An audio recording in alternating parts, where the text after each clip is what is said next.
Welcome back to my channel. So, since ang ating channel is regarding sa food, all about food and travel. So, dito sa aming province, Antique, gagawa tayo ngayon ng mga food na madalas namin kinakain, favorite ng mga bata. So, yung anak ko nag-request kasi ng salad. So, i-vlog natin ngayon is vegetable salad na nabibili lang dito sa aming lugar. So, lahat lang ng produce dito sa amin, yun lang ang gagamitin natin this time. Okay? So, mag-umpisa na tayo gumawa ng salad. Okay? So, sa paggawa natin ng vegetable salad, yung ating main ingredients is itong ating lettuce. So, kailangan nyo siyang himay-himayin at tanggalin dun sa may core niya. So, pag inano nyo, please huwag kayong gumamit ng, pag hinimay-himay nyo, i-ano nyo lang siya. Gamitan nyo lang ng kamay. Huwag nyo gagamitan ng kutsilyo kasi ang tendency ito, nag-oxidize siya. So, parang nangangalawang ba. So, yan ang effect niya pagka ginamitan nyo ng kutsilyo. So, sa kamay lang, i-anuhin nyo lang siya sa kanyang core. Tanggalin nyo lang by hand. So, using your hand, bare hand lang. And, next is ang ating tomato. So, yung tomato natin, hinugasan natin to. So, alam naman natin na yung tomato medyo madumi talaga kasi ito, hindi na natin to binabalatan. So, kailangan mahugasan. Sa akin, sinasabong ko pa siya. Tapos, binabanlawan. And then, next is ang ating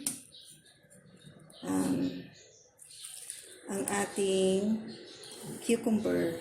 So, babalatan lang natin siya. Hinugasan ko rin siya, sinabon, tapos binanlawan.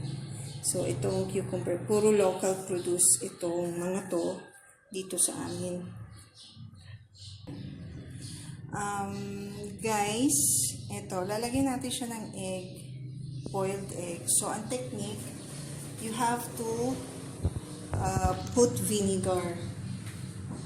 Siguro mga 1 tablespoon of vinegar lang.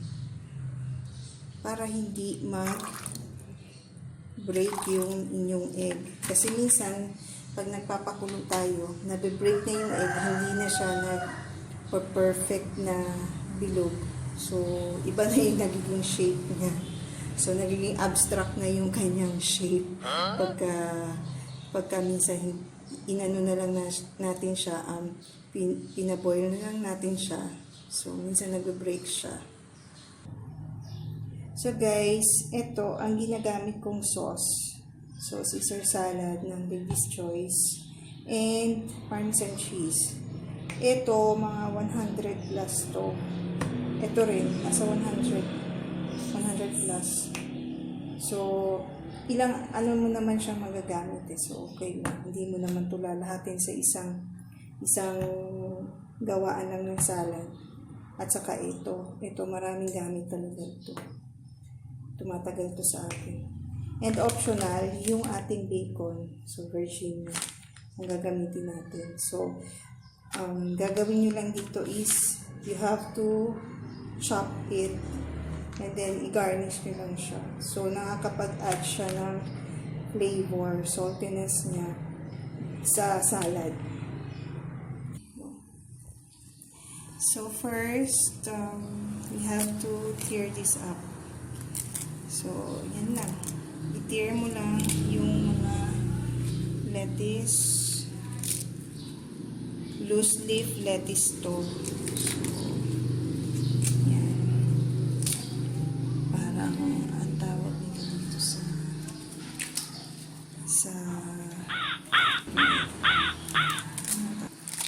tawag nila ata dito is yung native na lettuce. So, lalagyan lang natin siya ng dressing. Yan, ganyan lang. And, masyadong generous. Kasi hindi mo naman kailangan magsabaw niyan. Yan, sabaw. Sauce lang siya. So, okay na yan. Yung ating sauce. Ang dressing yan. Dressing lang siya.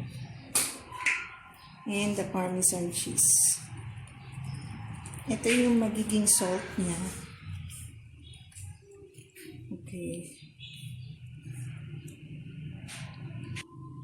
Optional lang tong mga bacon bits. So, ang ginawa ko, chinap ko lang siya, tapos pinray.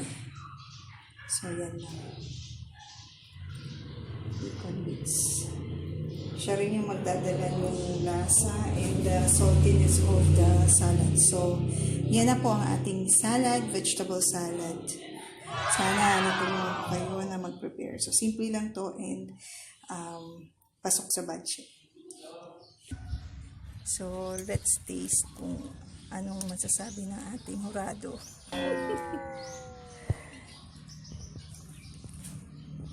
So, mahilig siya talaga sa egg. Oops. Sige lang. Taste mo, abe.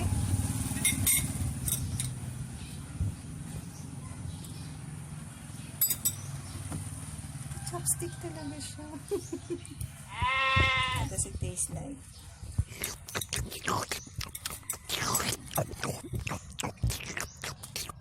Yummy.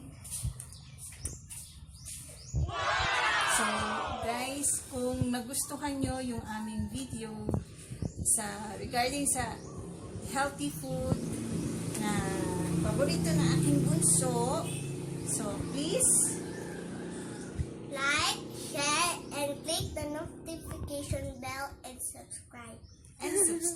So, thank you. Another, ano na naman to, food na talagang magugustuhan nyo and ng mga chikiting.